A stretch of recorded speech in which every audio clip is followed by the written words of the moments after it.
Hello everyone, आप सब कैसे हैं? मैं उम्मीद करता हूं कि बहुत अच्छे होंगे और अपनी पढ़ाई को बहुत अच्छे से कर रहे होंगे। मैं आकाश कुमार बढ़ाना आईसीटी वर्चुअल क्लासरूम में आपका बहुत बहुत स्वागत करता हूं मेरे प्यारे बच्चों।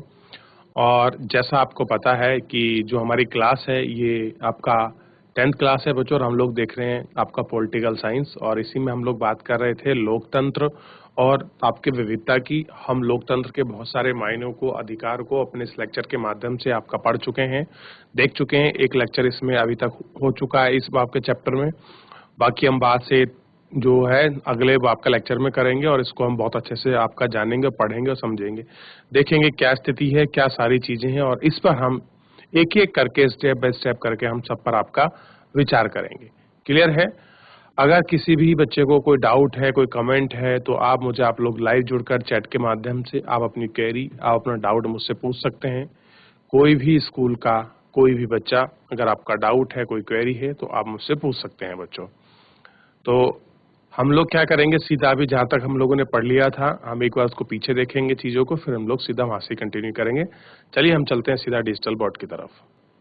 देखिए, हम लोग बात कर रहे थे बच्चों इस चैप्टर के अंतर्गत सारी चीजों में एक एक करके हमने बहुत अच्छे से इस सारी चीजों को पढ़ा है और इसमें देखा है। सबसे पहले हम लोगों ने क्या किया, इस चैप्टर को आपको प्रारंभ किया, लोकतंत्र और विविधता, इसके विषय में हमने पढ़ा। लोकतंत्र के क्या आपके मायने हैं, उस मायने को भी हमने देखा और पढ़ा कि किस तरह से हम उस लोकतंत्र को आपका देख सकते हैं, वो आपका समझ सकते हैं, परिचय कर सकते हैं। मैक्सिको की ओलंपिक की कहानी को हमने देखा, और ओलंपिक की कहानी को देखने के बाद समानता या असमानता का जो आपका विभाजन है, उस विभाजन को भी हम लोगों ने देखा। उस विभाजन को भी हम लोगों ने पढ़ा कि ये विभाजन क्या हैं और किस प्रकार के हैं। इन सारे विभाजनों को हमने एक एक करके स्टेप बाय स्टेप अपने इस लेक्चर के माध्यम से आपका देख लिया था और हमने पढ़ भी लिया था कि क्या चीजें कौन सी कहाँ है। ठीक, अब देखिए, इसके साथ ही हम लोग आगे बढ़ चुके थे कि सामाजिक जो भेदभाव की उत्पत्ति कैसे हुई, इस उत्पत्ति में कि आपका किस आधार पर आपका जो सामाजिक भेदभाव है वो आपका किया जाता है, उसके क्या दायरे हैं, क्या मीनिंग है, इन सब को हम लोगों ने आपका देखा और इसको हमने एक एक करके सबको इनको समझा और आपका जाना है और इसको पहचाना है कि क्या चीज है। ठीक है, सामाजिक विभाजन की राजनीति को हमने पढ़ा कि सामाजिक विभाजन की जो राजनीति है वो क्या है, किस प्रकार की, और इसी टॉपिक को हम लोग पढ़ रहे थे। और इसमें हम लोग जो आपके परिमाणों का जो दायरा है, इस टॉपिक से हम लोग आपका प्रारंभ करेंगे आज कि क्या दायरा है, क्या चीजें हैं, और इसी को हम लोग इसमें देखते हैं। देखिए, उत्तरी आयरलैंड का ही एग्जाम्पल लेने, जिसका जिक्र हम ऊपर कर चुके हैं। ग्रेट ब्रिटेन का यह हिस्सा काफी लंबे समय से हिंसा, जातीय कटुरता और राजनीतिक टकराव में गिरफ्त में रहा। कह रहे कि अगर आप लोग एग्जाम्पल देखते हैं आयरलैंड का, तो ये किसका हिस्सा है? ग्रेट ब्रिटेन का हिस्सा है। और कह रहे हैं ये ग्रेट ब्रिटेन का जो हिस्सा है ये बहुत लंबे समय तक क्या रहा है, आपके संघर्ष को इन्हें झेला है, सफर किया है। कैसे? जाति हिंसा के रूप में, हिंसक के रूप में, टकराव के रूप में, जो आप कटुरता जो आपकी बनी हुई थी, इन सभी की वजह से। यहाँ तक कि आबादी मुख्यतः ईसाई है, पर इनके भी दो प्रमुख पंथों में बुराई की तरह बटे। अब कह रहे हैं है तो सारे आपके क्रिश्चियन ही, लेकिन आपका क्रिश्चियन में भी इनमें दो पंथ, मान लीजिए दो पंथों में आपका दो भागों में ये क्या है, आपस में बटे हुए हैं। दो भागों में इनका क्या है, डिस्ट्रीब्यूशनल है। तो इस तरह से आप इसको देख सकते हैं। 53% आबादी प्रोटेस्ट है, जबकि 44% रोमन कैथोलिक का प्रतिनिधि नेशनल पार्टी करती है। उनकी मांग है कि उत्तरी आयरलैंड को आयरलैंड गणराज्य के साथ मिला दिया जाए। कह रहे जो उत्तरी आयरलैंड है उसको कहाँ मिला दिया जाए? आयरलैंड गणराज्य के साथ मिला दिया जाए, जो कि मुख्यतः कैथोलिक बहुताया है। और यहाँ कौन से लोग रहते हैं? कैथोलिक, आपके जो ईसाई हैं वो आपका निवास करते हैं। प्रोटेस्ट लोगों का प्रतिनिधित्व यूनियनिस्ट पार्टी करती है, जो ग्रेट ब्रिटेन के साथ ही रहने में सक्षम है। और क्या कह रहे हैं कि जो आप ग्रेट ब्रिटेन के साथ रहती है, जो रहने में सक्षम है, वो ये करती है। क्योंकि ब्रिटेन मुख्यतः प्रोटेस्ट देश है, यूनियनिस्टों और आपका नेशनलिस्टों के बीच आपके होने वाले हिंसक टकराव में ब्रिटेन के सुरक्षा बल सहित सैकड़ों लोग और सेना के जवान मारे जा चुके हैं। क्या हो चुके हैं? जब इनका आपस में टकराव होता है तो आपके टकराव होने की वजह से बहुत सारे जो थे वो आपके सेना के जो आपके जवान हैं वो मारे जा चुके हैं।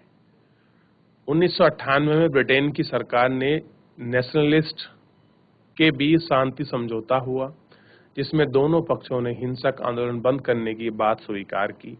यूगोस्लाविया की कहानी का ऐसा दुखद अंत नहीं हुआ।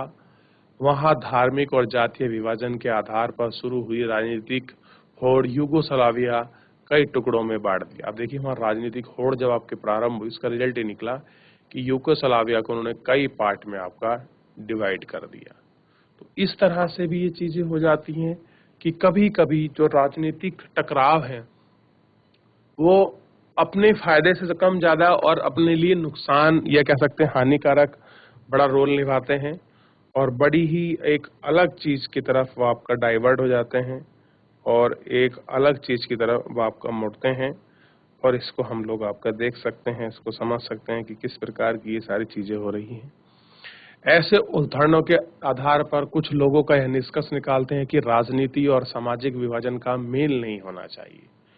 क्या नहीं होना चाहिए? आपका राजनीति और जो आपका सामाजिक विभाजन है, जो इनका मेल है, ये आपका नहीं होना चाहिए। ठीक, इस मेल को आप लोग बहुत अच्छे से आपका देख सकते हैं। बुल्गारिया, रोमानिया या भारत। आप इसको थोड़ा पढ़ते हैं, एक एग्जाम्पल दिया है, इस एग्जाम्पल को पढ़ेंगे और समझेंगे। गणेश विदेश घूमकर आया था और वह महासेवता को बता रहा था कि पूर्वी यूरोप के देशों में रहने वाले रोमानिक लोग का जीवन कैसा है। जो बुल्गारिया की नर्स थी, रोमानी लोगों के बारे में उसने बताए कही कि नर्स होने से पता चलता है कि आप किस तरह के दिमागदार करने से मना नहीं कर सकते, पर ये रोमानिया लोग बहुत गंदे होते हैं। किसी भी परिवार को भी जरा सा भी कुछ हो जाए, पूरे परिवार या पड़ोसी को उठाकर हमारे यहाँ अस्पताल ले जाता है, और जब वे अस्पताल में होते हैं तो जुबान बंद रखने की तो जानते ही नहीं। वे जोर जोर से बोलते हैं, सिगरेट पीते हैं और चारों ओर राख व सिगरेट के टुकड़े फेंक देते हैं तथा दीवारों पर थूक देते हैं। धैर्य तो इनमें होता ही नहीं है। वे हमारे डॉक्टरों को परेशान करते हैं और उनके साथ बदतमीजी करते हैं। दरअसल ये काली चमड़ी वाले लोग हमारी तरह नहीं होते हैं। देखिए, एक शब्द आया है कि आखिर में ये काली चमड़ी वाले लोग क्या है, हमारी तरह नहीं होते। उनके रंगों की पसंद भी बहुत अजीबोगरीब है। जरा उनकी पोशाक तो देखिए, आखिर वे देश के बाकी लोगों की तरह क्यों नहीं रहते। फिर हम जान सकते हैं कि चोर हैं। मैंने लोगों को यह कहते सुना है कि रोमानी लोग अपना खून बेचकर जीवन चलाते हैं। इनमें से कोई भी अस्पताल का खर्चा नहीं उठा सकता, पर बीमारी होने पर दौड़ते दौड़ते अस्पताल पहुंच जाते हैं। नेक आपके बुल्गारिया करदाताओं के पैसों का इलाज करते हैं। कह रहे जो नेक बुल्गारिया हैं वो लोग क्या करते हैं, जो इनके पैसे हैं, हॉस्पिटल का बिल होता है, ये उसको पे करते हैं। ठीक, ये बताते और कुछ सुनने लगते हैं। महाशय कहते हैं, गणेश ने फिर रोमानिया में रहने वाली रोमानी द्रुजों के बारे में बताया कि जब तक 18 साल की थी उसे अस्पताल में पहले बच्चों को जन्म दिया। उसके पास डॉक्टर या नर्स देने के लिए एक पैसा नहीं था। वह अस्पताल में थी पर कोई भी उससे मिलने या उसे देखभाल करने के लिए नहीं आया। आखिरकार वह सफाई कर्मचारी ने, जो खुद भी रोमानिया थी, उसने उसकी मदद की और उसे बेटा हुआ। जब उसे बच्चा हो गया तो नर्स को लेकर आई और बोली कि एक अपराधी बच्चा हो गया है। सरकारी अस्पतालों में रोमानिया लोगों के साथ होने वाले व्यवहार के बारे में उसने बताया कि डॉक्टर हमें अपने केबिन के सामने इंतजार कराते हैं।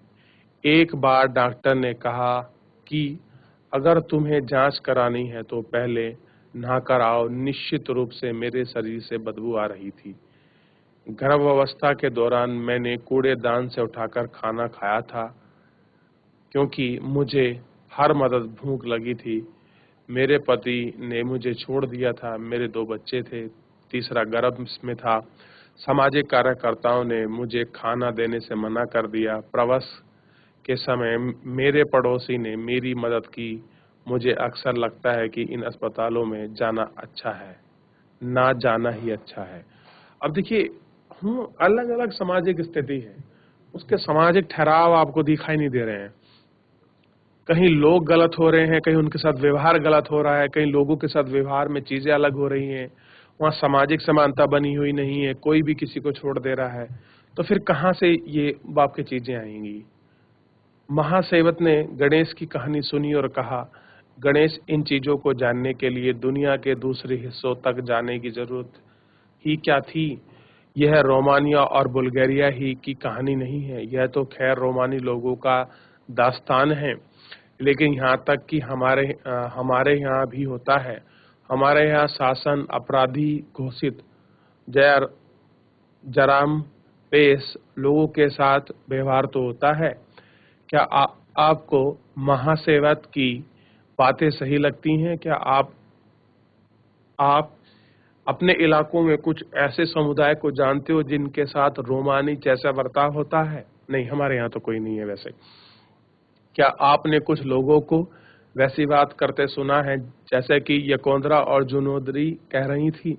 अगर कहा जा रहा है तो जरा कल्पना करिए कि अगर कोई ऐसी बातें उसे सुने को मिले जिसकी यह कहानी होगी तो कैसा लगेगा? सोच सकते हैं। क्या बुल्गारिया की सरकार को यह प्रयास करना चाहिए कि रोमानी लोगों को बुल्गारिया के बाकी लोग जैसे पोशाक पहनने का, इन सब तरीके का जो आचरण है वो करना चाहिए?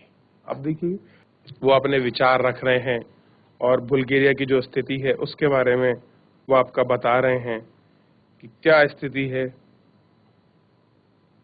ठीक है, ये थोड़ा सा ध्यान रखना है।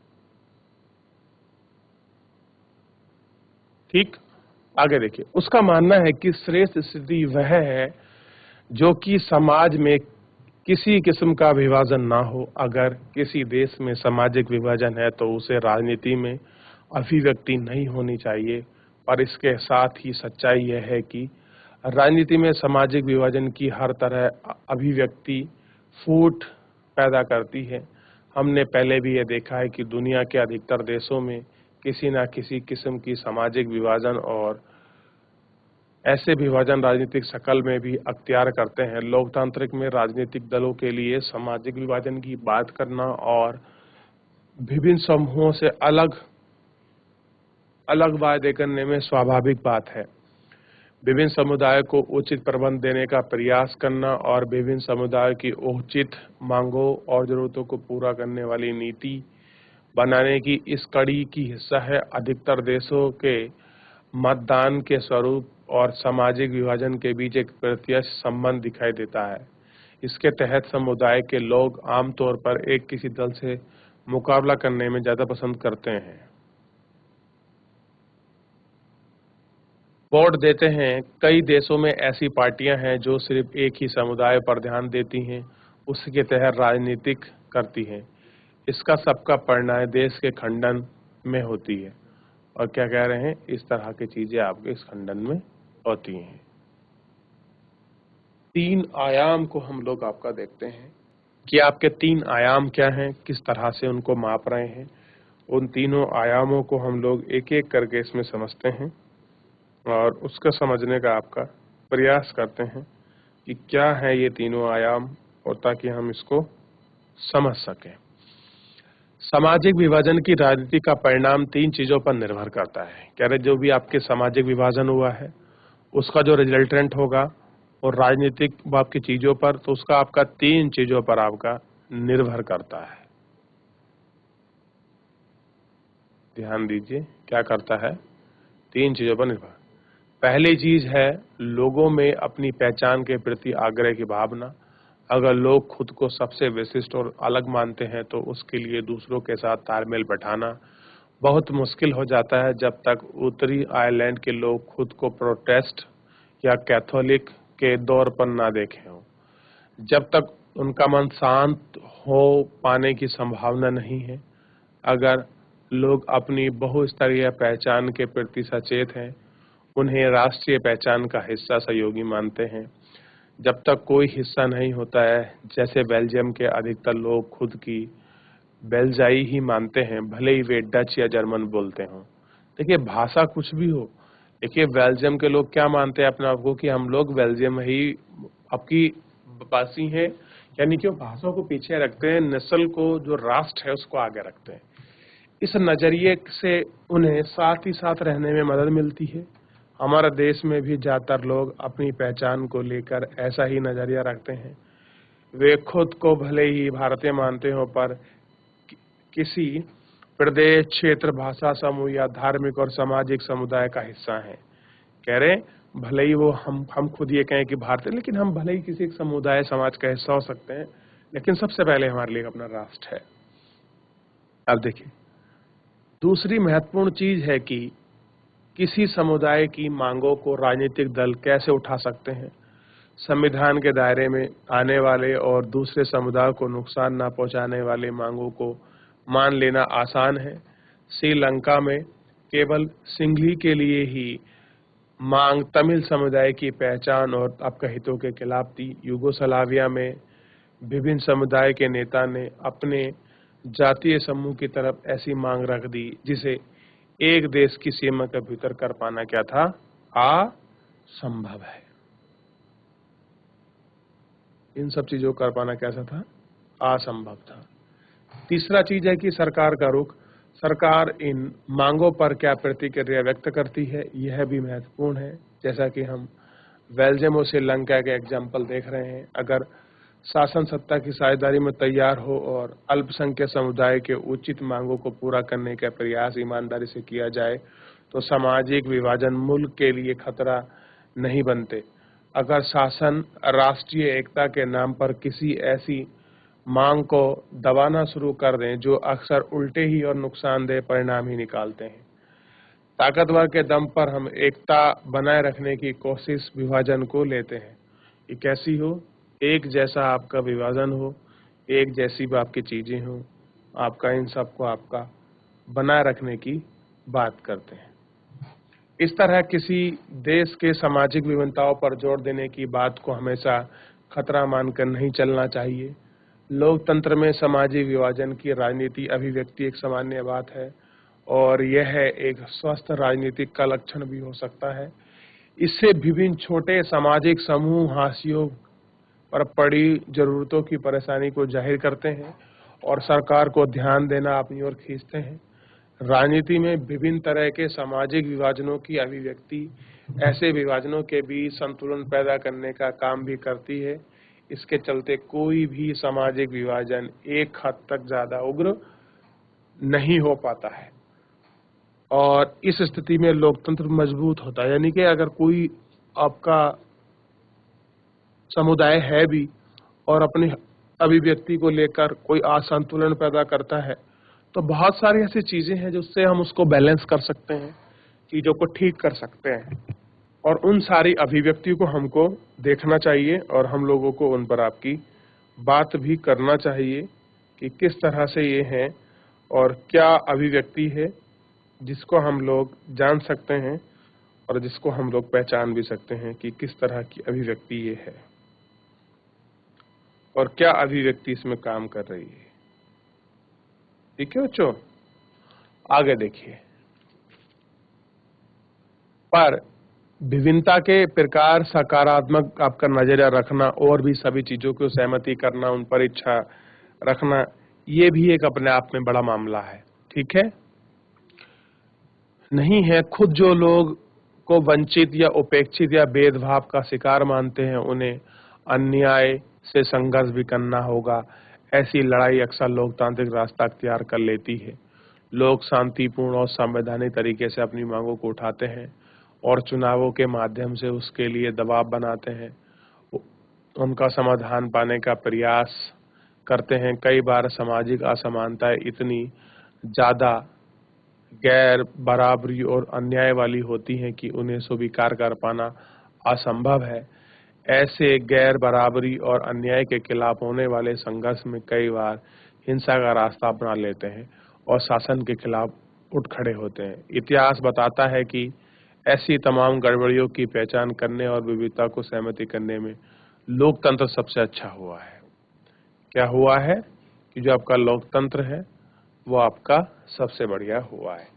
तो आप इसको समझ सकते हैं कि कैसे लोकतंत्र की जो स्थिति रही है, जो जोर है वो आपका रहा है। अब देखिए, ये है जोश और ये है नस्लवाद। बीच बीच में हो सकता है, लेकिन एक कट्टर आपका नस्लवाद जो होता है या कोई भी रेसिज्म होता है, ये किसी देश के लिए भी और किसी समुदाय वर्ग के लिए भी बड़ा हानिकारक होता है। तो इस तरह की चीजों से हमेशा एक राष्ट्र को बचाए रखने की आवश्यकता होती है, क्योंकि इन सबसे ऊपर क्षेत्रीय पहचान, भाषा, आधार, लिंग, जन्म, इन सबसे ऊपर होता है हमारा अपना राष्ट्र, जिसकी हम परिकल्पना को लेकर आपका चलते हैं और जिसके लिए हम सारे कार्य और सारे प्रयास में अपनी पूरी कोशिश हम लोग रखते हैं बच्चों। तो ये चैप्टर हमने पढ़ा, चैप्टर को पूरा देखा।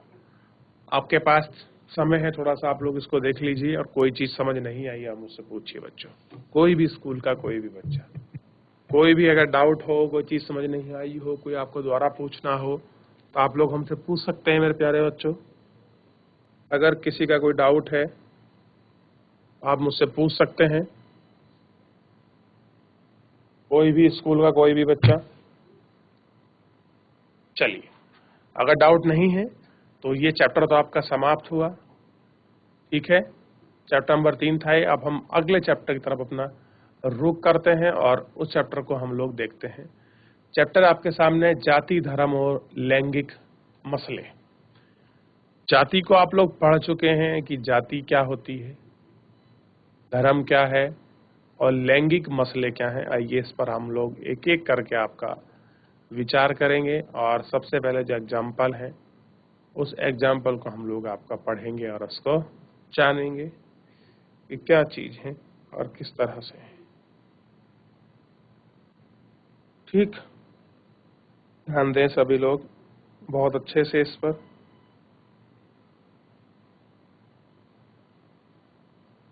देखिए, पिछले अध्याय में हमने जाना कि सामाजिक विविधता लोकतंत्र के लिए कोई खतरा नहीं है। यानी कि जो लोकतंत्र में आपका अलग अलग धर्म, भाषा, समूह, पंथ, कास्ट, रंग इत्यादि चीजें हैं, इनसे राष्ट्र के लिए कोई खतरा पैदा नहीं हो सकता। अगर हम लोग सामाजिक समरूपता की बात करें तो इस तरह से देश के लिए, राष्ट्र के लिए तो कोई खतरा नहीं है, बल्कि एक मजबूती का ही आपका पॉइंट है। राजनीति में सामाजिक असमानताओं की अभिव्यक्ति कोई असंभव बात नहीं है। कह रहे कि राजनीति में कोई सामाजिक असमानता हो और उसकी अभिव्यक्ति हो, तो ये बात कोई असंभव नहीं है, ऐसा हो सकता है। ठीक है, ये क्या हो सकता है, ऐसा हो सकता है बच्चों। कई बार तो अभिव्यक्ति लोकतंत्र के लिए लाभकर भी होती है। और कह रहे कि जो बात करते हैं हम अभिव्यक्ति की, कोई व्यक्ति का अपना अभिव्यक्ति है, तो वो क्या होती है, कभी कभी आपका देश के लिए लाभ वाली भी होती है। इस अध्याय में हम इस विचार को भारत में लोकतंत्र के कामकाज के संबंध में परखने की कोशिश करेंगे। कह रहे हम कहाँ परखेंगे, जो भारत का है अभिव्यक्ति है, इसमें जो लोक है, जो कामकाज है, उस कामकाज में आपके परखने की कोशिश करेंगे। ठीक है, हम यहाँ सामाजिक विभाजन और भेदभाव वाली सामाजिक असमानताओं पर गौर करेंगे। ये लिंग, धर्म और जाति पर आधारित सामाजिक विषमताएं, ये असमानताएं कैसे होती हैं, किस तरह की राजनीति में अभिव्यक्ति होती हैं, हम इस पर बारी बारी से गौर करेंगे। फिर हम इसको देखने की कोशिश करेंगे कि इन असमानताओं पर आधारित अलग अभिव्यक्ति लोकतंत्र के लिए लाभदायक या नुकसानदेह है या नहीं। इन सब चीजों पर हम लोग क्या करने वाले हैं, इस अपने आपका लेक्चर में आपका बात करने वाले हैं और इसको हम लोग इसमें देखने वाले हैं। ठीक है, क्या चीजें। अब देखिए, सबसे पहले अब देखिए हम इस पर बारीक से गौर करेंगे और देखने की कोशिश करेंगे कि किस प्रकार जो लोकतंत्र के लिए लाभकारी है या नुकसानदेह है, इन सभी चीजों को। लैंगिक मसले और राजनीति कि लैंगिक मसले क्या हैं और उसमें किस प्रकार की आपकी राजनीति होती है, इसको थोड़ा सा देखते हैं।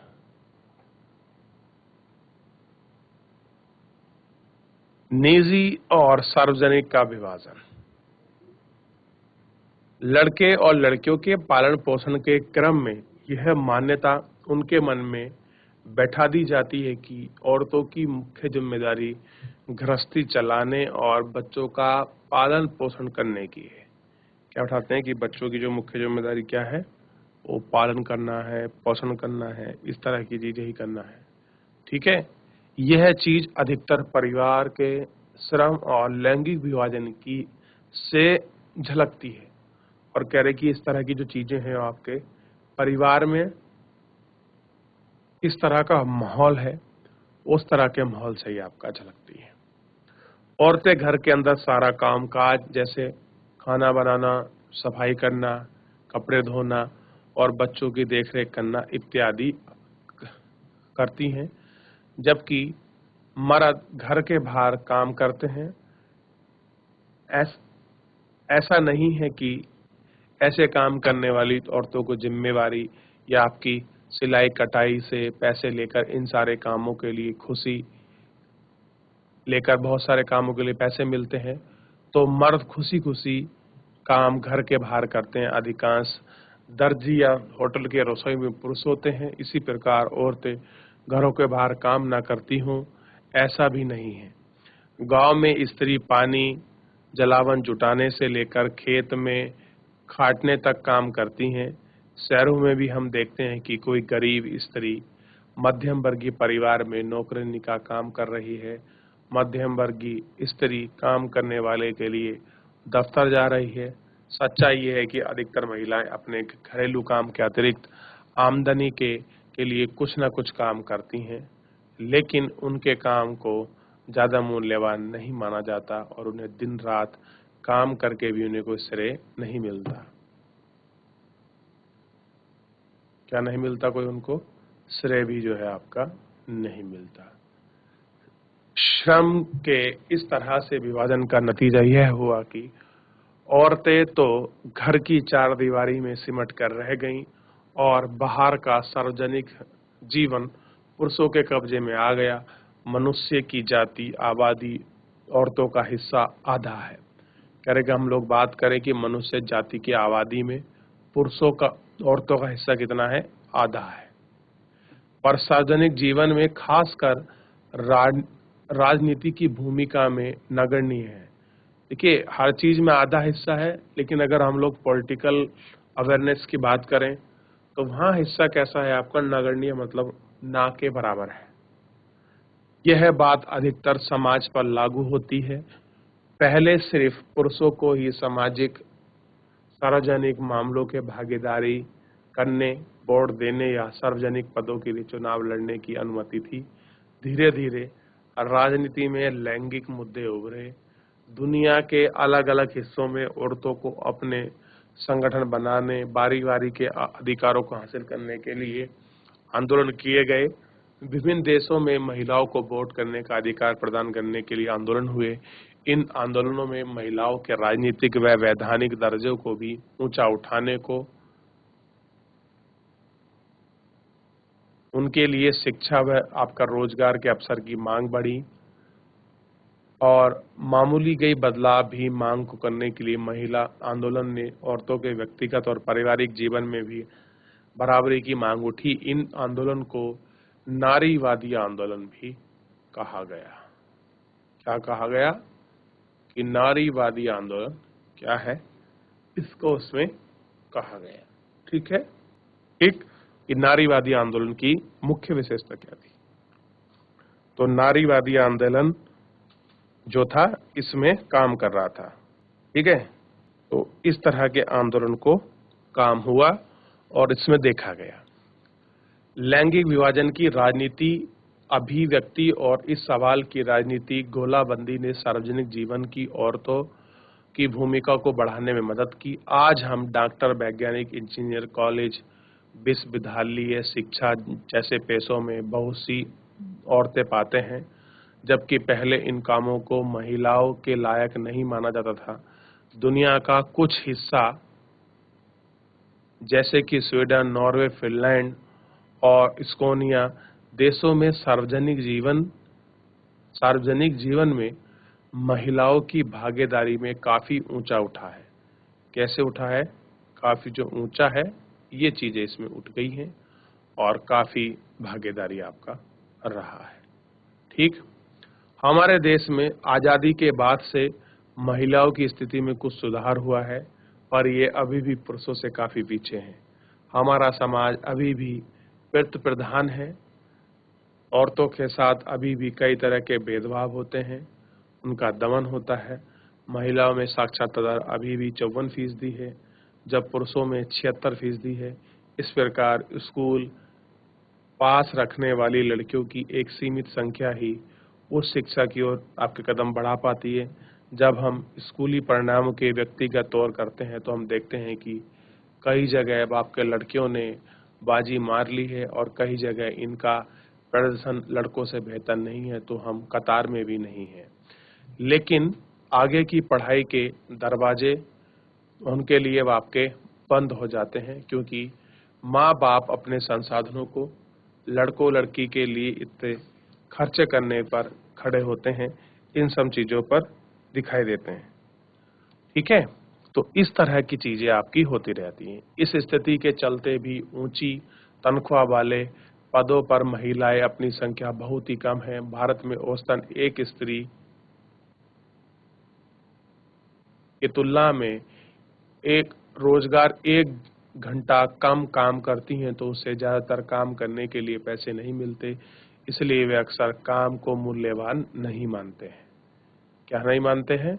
ये जो काम है वो क्या नहीं है, आपका मूल्यवान नहीं है, इसलिए वो क्या करते हैं, इस काम को आपका मूल्यवान जो है आपका नहीं मानते हैं। ठीक है, ध्यान रहेगा इतना आपको। तो बच्चों, आज के इस लेक्चर के अंतर्गत हम लोगों ने लोकतंत्र और आपके विविधता के सारे प्रारूप को पढ़ा कि विविधता अगर है तो हमारे लिए कोई खतरा नहीं है, बल्कि उस देश की स्ट्रेंथ है, वो आपकी मजबूती है। चाहे वो भाषाई आधार पर हो, संस्कृति हो या किसी धर्म विशेष के लिए हो, वो धर्म वो आपका राष्ट्र को मजबूत करने का ही आपका निरंतर आपका प्रयास करती है। तो ये सारी चीजें हैं, और नए चैप्टर के अंतर्गत भी आप देख सकते हैं कैसे आपके लैंगिक जो मसले हैं उनको लेकर व्यापक स्तर खास कर स्त्रियों के लिए आपके जागरूक अभियान या जो आपकी चीजें हैं वो आपके चलाई जा रही हैं, इन सबको देखना है और इन सबको समझना है। तो फिलहाल मैं उम्मीद करूंगा कि मेरे प्यारे सभी बच्चे अपने लेक्चर को घर पर जाकर एक बार जरूर पढ़ेंगे और इसको रिवीजन करेंगे। तो आज के लिए इतना ही, मिलते हैं नेक्स्ट लेक्चर में। तब तक अपना ध्यान रखिए, स्वस्थ रहिए और अपनी पढ़ाई को बहुत अच्छे से करते रहिए। मुझसे जुड़ने के लिए आपका बहुत बहुत धन्यवाद।